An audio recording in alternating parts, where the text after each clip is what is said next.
நான் சாக போறத நினைச்சு நீ வருத்தப்படக்கூடாது. ஒரு அஷிராவா கண்டிப்பா என்னுடைய சீடர்களை நான் பாதுகாப்பேன். எந்த அஷிராவா இருந்தாலும் சரி, அவங்களும் கண்டிப்பா இதைதான் செய்வாங்க. இளைஞர்களை விட்டுட மாட்டோம். கமாடோ பன்றி தலையோட இருக்கிறவன், மஞ்சள் ஆடையில இருக்கிறவன், எல்லாரும் காலப்போக்கிற நிறைய கத்துக்கணும். வாழ்க்கையில டீமனை அழிக்கிற கூட்டத்துக்கு இன்னொரு அஷிராவா வரணும். நான் உங்களை முழுசா நம்புறேன். உங்க எல்லார் மேலேயும் எனக்கு நம்பிக்கை இருக்கு.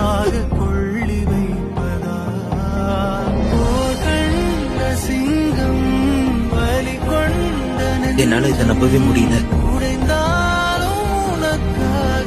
என்னுடைய ஆழ்ந்த அனுதாபங்கள். அப்படியா? அப்புறம் எங்களுக்கும் இல்லையா?